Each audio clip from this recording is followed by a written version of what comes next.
അസ്സലാമലൈക്കും. എൻ്റെ ചാനലിലേക്ക് എല്ലാവർക്കും സ്വാഗതം. ഞാനിവിടെ അവിലും കടലമാവൊക്കെ ഉപയോഗിച്ചിട്ട് ഒരു കിഡിലൻ സ്നാക്സാണ് ഉണ്ടാക്കുന്നത്. നല്ല പെട്ടെന്നാകും, 10 മിനിറ്റ് കൊണ്ട് തന്നെ നമുക്ക് ചായക്ക് കടിയാക്കി എടുക്കാം. എങ്ങനെയാണ് അത് ഉണ്ടാക്കുന്നതെന്ന് നമുക്ക് നോക്കാം. ഞാൻ ഇവിടെ 1 കപ്പ് അവിലെടുത്തിട്ടുണ്ട്. ഇത് ഒരു ബൗളിലേക്ക് ഇട്ട് കൊടുക്കാം. ഇതൊന്ന് കഴുകിയെടുക്കാം. അതുപോലെ തന്നെ ഒന്ന് കഴുകി 2 വെള്ളത്തിലായിട്ട് കഴുകിയെടുക്കുക. കഴുകിയ അവിലിൽ 1/4 കപ്പ് വെള്ളം ഒഴിച്ചിട്ട് 10 മിനിറ്റ് കുതിർത്തി വെക്കുക. സ്റ്റൗ ഓണാക്കി ഒരു ഫ്രൈ പാൻ വെച്ചിട്ടുണ്ട്. ഇതിന് 1/2 കപ്പ് കടലപ്പൊടി ഇട്ട് കൊടുക്കുന്നുണ്ട്. 1 കപ്പ് അവിലിന് 1/2 കപ്പ് കടലപ്പൊടി. അളവ് തെറ്റിപ്പോറ്. അളവ് തെറ്റിയാൽ നമ്മൾ ഉണ്ടാക്കുന്ന സ്നാക്സിനും വ്യത്യാസം വരും. ഇത് നമുക്കൊന്ന് വറുത്തെടുക്കാം. ഇത് ചെറിയ തീയിലാണ് വറുത്തെടുക്കേണ്ടത്. ചെറിയ തീയിൽ ഒരു 2 മിനിറ്റ് വറുത്തെടുക്കണം. വറുത്തായിട്ടുണ്ട്. സ്റ്റൗ ഓഫ് ചെയ്യുക. എന്നിട്ട് ഇത് തണിയാൻ വേണ്ടി മാറ്റി വെക്കാം. പാത്രം ചൂടായിട്ടുണ്ട്. ഇതിലേക്ക് ഞാൻ 1 ടേബിൾ സ്പൂണ് ഓയിൽ ഒഴിച്ച് കൊടുക്കുന്നുണ്ട്. 1/2 ടീസ്പൂണ് ജീരകം പൊട്ടിത്തീർന്നിട്ടുണ്ട്. സ്റ്റൗ ഓഫ് ചെയ്യുക. സ്റ്റൗ ഓഫ് ചെയ്തതിന് ശേഷം ഇഞ്ചി പച്ചമുളക് വെളുത്തുള്ളി ചതച്ചതാണിത്. ഇതിലേക്ക് ഇട്ട് കൊടുക്കുന്നുണ്ട്. മല്ലിയില ഇട്ട് കൊടുക്കുന്നുണ്ട്. മിക്സ് ചെയ്യുക.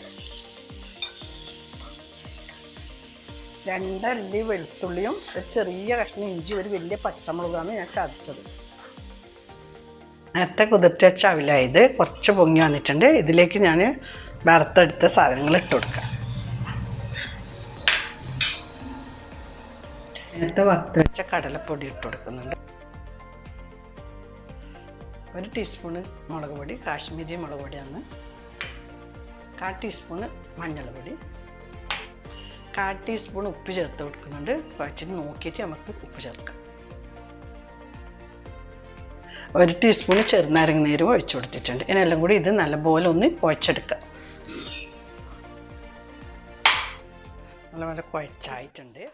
കുറച്ച് കൈക്ക് ഓയിലാക്കിയിട്ട് നമുക്കിത് ഉരുട്ടിയെടുക്കാം. ഞാനിപ്പോൾ ഒരു നീളമുള്ള ഷേപ്പിലാണ് ആക്കുന്നത്.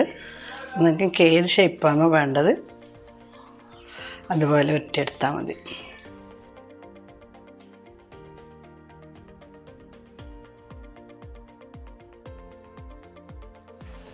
ബാക്കിയുള്ളത് ഇതുപോലെ ഉരുട്ടിയെടുക്കാം. കംപ്ലീറ്റ് ഷേപ്പാക്കി എടുത്തിട്ടുണ്ട്. ഇനിയിത് എണ്ണയിലിട്ടിട്ട് ഫ്രൈ ചെയ്തെടുക്കാം. ഫ്രൈ പാൻ ചൂടായിട്ടുണ്ട്. ഇതിലേക്ക് ഞാൻ ഓയിൽ ഒഴിച്ച് കൊടുക്കുന്നുണ്ട്.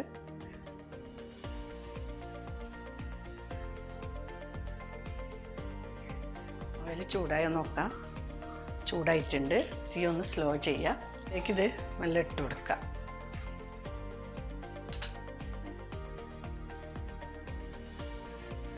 വളരെ എളുപ്പത്തിൽ ഉണ്ടാക്കാൻ പറ്റുന്ന കടിയാണ്. നല്ല ടേസ്റ്റാണ്.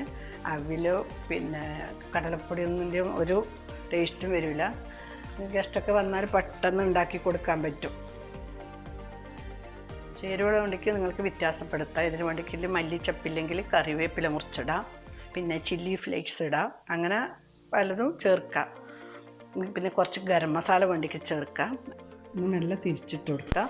നിങ്ങൾക്കിത് വേണമെങ്കിൽ ഏത് ഷേപ്പിലും ഉണ്ടാക്കാം കേട്ടോ. ഞാൻ ഇങ്ങനെ ഒന്ന് ഉരുട്ടിയെടുത്തതേ ഉള്ളൂ. ലവ് ഷേപ്പാക്കാം, കട്ട്ലറ്റിൻ്റെ ഷേപ്പാക്കാം, പിന്നെ കായടൻ്റെ ഷേപ്പ്, എന്ത് വേണ്ടിക്കലും ഷേപ്പ് ഏത് ഇതാക്കിയാലും കുഴപ്പമില്ല.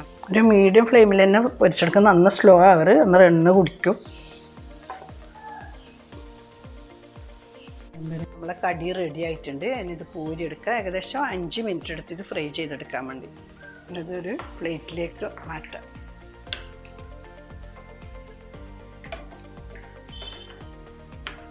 എന്തായാലും എല്ലാവരും ഉണ്ടാക്കി നോക്കണം. നല്ല ടേസ്റ്റാണ്. പുറത്ത് ക്രിസ്പിയും ഉള്ളിൽ നല്ല സോഫ്റ്റ് ആയിട്ടുള്ളതാണ്. എല്ലാവരും ഒന്ന് ട്രൈ ചെയ്ത് നോക്കുക. ഇഷ്ടപ്പെട്ടില്ലെങ്കിൽ ലൈക്ക് ചെയ്യുക, ഷെയർ ചെയ്യുക, വിലപ്പെട്ട അഭിപ്രായം അറിയിക്കുക. ഇൻഷാ അല്ലാഹ് നല്ലൊരു വീഡിയോ ആയിട്ട് അടുത്ത് തന്നെ കാണാം. Thank you.